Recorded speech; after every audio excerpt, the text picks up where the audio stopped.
పంట చేతికి వచ్చే సమయంలో అకాల వర్షాలకు రైతులంతా అప్రమత్తంగా ఉండాలని కాకినాడ రూరల్ నియోజకవర్గం కూటమి అభ్యర్థి పంతం వెంకటేశ్వరరావు నానాజీ కోరారు. మంగళవారం కాకినాడ రూరల్ కరప మండలం గురుజనాపల్లి గ్రామంలో రోడ్ షో నిర్వహించారు. ఈ సందర్భంగా ఆయన మాట్లాడుతూ కాకినాడ రూరల్ పరిధిలో చాలా చోట్ల కోతలు పూర్తి చేసుకుని ధాన్యాన్ని ఆరబెట్టుకునే దశలో ఉన్నారన్నారు.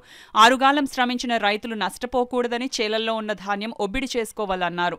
జిల్లా యంత్రాంగం రైతులకు అన్ని విధాల సహాయ సహకారాలు అందించాలని కోరారు. ఎన్నికల ప్రచారం కార్యక్రమంలో భాగంగా కాకినాడ రూరల్ నియోజకవర్గం కూటమి అభ్యర్థి పంతం వెంకటేశ్వరరావు ఎన్నికల సమయం దగ్గర పడుతున్న కొద్దీ ఎన్నికల ప్రచారాన్ని జోరు పెంచారు. అందులో భాగంగానే కాకినాడ రూరల్ నియోజకవర్గం కరప మండలం గురుజనాపల్లి, నడకుదురు, పెనుగుదురు గ్రామాల్లో ప్రచారం చేపట్టారు. ముందుగా గురుజనాపల్లి గ్రామం నుండి ఎన్నికల ప్రచార రథంపై ప్రజలకు అభివాదం తెలుపుతూ జనసేన, తెలుగుదేశం, బీజేపీ పార్టీ నాయకులు, కార్యకర్తలతో కలిసి భారీ ర్యాలీగా మోటార్ సైకిల్ ర్యాలీతో గ్రామంలో విస్తృతంగా ప్రచారం చేశారు.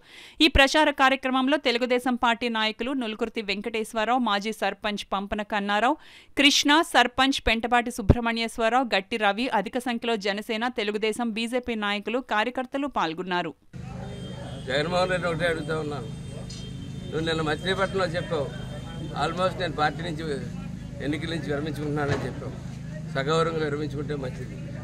ఎందుకంటే ఐక్యరాజ్య సమితి లాంటి సమితి నువ్వు ఎవరితో అయితే పోటీ పెడుతున్నావో నీ మీద నీకు నమ్మకం లేక వ్యవస్థ మీద నమ్మకం లేదంటావు. వ్యవస్థని పాడు చేసింది నువ్వు, నీ వ్యవస్థ మీద నమ్మకం లేదని చెప్తున్నది నువ్వు ఎవరితోనైతే పోటీ పడుతున్నావో ఆయన ఐక్యరాజ్య సమితి గుర్తించింది, నిన్ను తిహార్ జైలు గుర్తించింది. తిహార్ జైలు గుర్తించి నువ్వు ఐక్యరాజ్య సమితి గుర్తించిన ఆయనకి ఎన్నికల ఆశ్చర్యపోతారు. దయచేసి ఎక్కడికక్కడ నీ అభ్యర్థులను నిద్ర చేసుకుని రాజకీయాల నుంచి వైద్యాలకు చెప్పి కోరుకుంటాను. దయచేసి రెవెన్యూ యంత్రాంగాన్ని, కలెక్టర్ గారిని అందరినీ కోరుకుంటా ఉన్నాను. ఏ నిమిషాలు వర్షాలు వస్తాయో అందరి కుప్పలు కూడా నడి రోడ్డు మీద ఉన్నాయి, కళ్ళాల మీద ఉన్నాయి, నడి రోడ్డు మీద ఉన్నాయి. ఈ పాడైతే రేపు పొద్దున ఇంత మొక్క తడితే చాలు అవకాశం కోసం మిల్లర్లు ఎదురు చూస్తూ ఉన్నారు. మా ఇచ్చిన వచ్చింది, రేటు తగ్గించేస్తాం, ఇది కుదరదు, ఈ రేటు కుదరదు, ఆ రేటు కుదరదు అని చెప్పి రేటే తగ్గించేయడం, ఓ పర్సంటేజ్ తీసేయడం, ఇవన్నీ వాళ్ళంతా సిద్ధంగా ఉన్నారు. మీరు దయచేసి కలెక్టర్ గారు రిక్వెస్ట్ చేస్తా ఉన్నాను, నన్ను క్షమించండి. నేను కలుద్దాం అనుకున్నాను మిమ్మల్ని మామూలుగా వచ్చిన తర్వాత కొత్తగా ఈ ఎన్నికల కుదరలేదు.